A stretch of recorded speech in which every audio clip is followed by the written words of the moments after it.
हल्का होशियारपुर से लोकसभा सीट पर भाजपा हाईकमान ने केंद्रीय मंत्री विजय सांपला की टिकट को काटकर इस बार उन्होंने यहां के एमएलए सोम प्रकाश को एमपी की टिकट की घोषणा की है। लेकिन समय बहुत कम समय के अंदर सोम प्रकाश जी किस तरह वोटरों को तक अपनी पहुंच बनाएंगे और किस तरह अपना प्रचार मुहिम थोड़े कम समय में कर पाएंगे, और जानते हैं उनकी राय और मिलते हैं सोम प्रकाश जी से।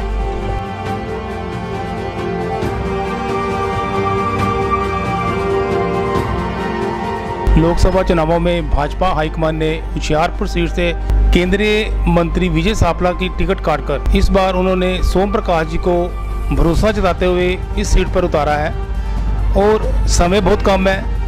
देखते हैं कि सोम प्रकाश जी इतने कम समय में अपना चुनाव प्रचार कैसे करते हैं और कहां तक लोगों तक अपनी पहुंच बना पाते हैं। आइए बात करते हैं भाजपा उम्मीदवार सोम प्रकाश जी से। हाँ जी, नमस्कार सर। नमस्कार सर जी, जिन्ना की ਤੁਹਾਨੂੰ टिकट अनाउंस की गई भाजपा ने बहुत कम समय है, ਹੁਣ ਇੰਨੇ कम समय ਤੁਸੀਂ किस तरह ਨਾਲ अपने ਜਿਹੜਾ चुनाव प्रचार लोगों तक वोटरों तक पहुँच पाओ। देखो, मैं सब तो पहला पार्टी हाईकमान का धन्यवादी है जिन्होंने मेरे पे भरोसा किया है और मेरे को टिकट दी है। बाकी इलेक्शन के लिए थोड़ा समय है, मैं मानता हूँ, लेकिन ये इलेक्शन तो कार्यकर्ता ने लड़नी होती है। बहुत कर्मठ कार्यकर्ता है, मेहनत करने वाले हैं और हर लगे अपने अपने काम में लग गए हैं। सारे पहले ही लगे हुए थे, टिकट किसी को मिले, मेरे को मिलता या पहले किसी और को मिलता। वर्कर तो पहले ही काम कर रहे हैं। इलेक्शन की तैयारी बड़े लंबे समय से चल रही है, तो उसकी तरह तेज़ी से काम चल रहा है। सभी के पास अप्रोच करेंगे, हल्के में जाएंगे। जिस तरह पहले विजय सांपला यहाँ पर केंद्रीय मंत्री थे, अब उनको टिकट नहीं मिली और उनकी भी नाराज़गी है हाईकमान से, तो उनको आप किस तरह से मना पाओगे? देखो, नाराज़गी मुझे इतना उनको एक दिन की होती है, पार्टी बना रही है, उनको बनाएगी। मैं भी उनको अप्रोच कर रहा हूँ, मिलेंगे, मिलकर चलेंगे। हमारे सीनियर लीडर हैं तो उनको साथ लेकर ही चलना है। तो आपको लगता है कि वो आपके साथ चुनाव प्रचार करेंगे? उनके जो समर्थक थे उनको भी रोष है कि उनकी इन्होंने काम किए हैं या ऐसा?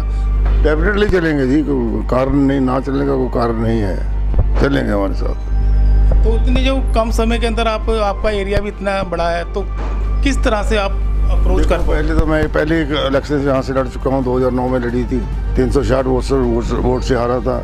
और सारे जो लीडर्स हैं हमारे वाकफ हैं, दोस्त हैं, मित्र हैं, मिलना जुलना पहले सभी से होता है, तो मुश्किल नहीं हो मेरे को लगता। अब आपको ये कैसा लगता है कि आप विधानसभा में भी मौजूद हो, ठीक है, तो अब लोकसभा में के लिए चुनाव लड़ रहे हो, अब लोग आपको किस तरह से वोट डालेंगे? विधानसभा के कार्य को देखते हुए या लोकसभा के?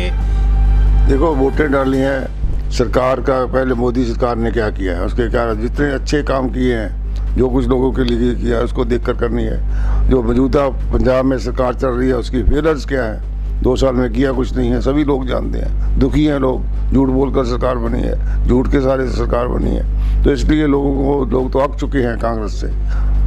वोट तो आपका उद्देश्य क्या होगा? वोटरों के पास जाओगे वोट मांगने के लिए, किस मुद्दे पे, खास मुद्दा क्या होगा, ताकि जो आप अपने एरिया के लिए लोगों को बताएं कि ये हमारा खास भाजपा का मुद्दा है? देखो, लोकसभा के इलेक्शन राष्ट्रीय मुद्दों पर लड़े जाते हैं। देश की एकता, देश की अखंडता, देश का आतंकवाद को से लड़ना, आतंकवाद को मिटाना, ये उद्देश्य लेकर चलना है। और जितने जोर से, जितनी दिलेरी से काम नरेंद्र भाई मोदी जी ने किए हैं, उसको लगता है कि वही वो कर सकते हैं। स्ट्रॉन्ग प्राइम मिनिस्टर देश को चाहिए, जो हमें मिला है नरेंद्र भाई मोदी के रूप में, तो उसी को देखकर लोग वोट डालेंगे।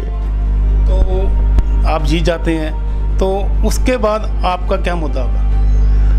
हर एक, देखो, जो चुनाव होगा उसकी कोशिश होनी चाहिए कि बहुत ज़्यादा से ज़्यादा अपने इलाके का विकास कर सके। सो मैं तो पहले भी जो 2 बार जहाँ इलेक्शन लड़ी है एज एमएलए, विकास के नाम पे इलेक्शन लड़ी है, काम के बेस पे इलेक्शन लड़ी है। लोगों को कहा है अगर मैंने काम किया तो वोट डालो, विकास किया है, वो लोगों ने मुझे प्यार दिया है, इज्जत दी है। तो आपने सांपला से संपर्क साधने की या उनसे संपर्क टिकट मिलने के बाद साधा, या उन्होंने आपके साथ कोई? पार्टी कर रही है, पार्टी भी कर रही है, मैं भी कर रहा हूँ। तो आपको लगता है कि वो आपके साथ डेफिनेटली आएंगे सर, डेफिनेटली हमारे साथ चलेंगे, वो हमारे लीडर हैं। एक दिन का गुस्सा है, निकल जाएगा, कोई बात नहीं। चुनावों को लेकर कैसा माहौल है, क्या उत्साह है लोगों में? उत्साह है लोगों में, लोग दोबारा प्रधानमंत्री नरेंद्र भाई मोदी जी को देखना चाहते हैं और कांग्रेस की पार्टी जो नीतियाँ उससे दुखी हैं। पंजाब में जो हो रहा है कुछ भी नहीं का, जो अच्छी स्कीमें थी सभी बंद हो गई हैं और राहुल गांधी जैसे लीडर उसका क्या मुकाबला कर सकते हैं। तो दोबारा सरकार बनेगी मोदी साहब की। आपने देखा कि इन्होंने कहा कि यहाँ पर मोदी सरकार की लहर है और यहाँ पर दोबारा मोदी सरकार बनेगी, और ये विजय सापला को भी हाईकमान भी बनाने की कोशिश कर रही है और ये कह रहे हैं कि हमने भी उनसे संपर्क साधा है और इन्होंने अपना जो चुनाव प्रचार है अपने हलके में जोरों से अपने समर्थकों के साथ शुरू कर दिया है। कैमरामैन इशू राणा के साथ मैं GL गुलाटी।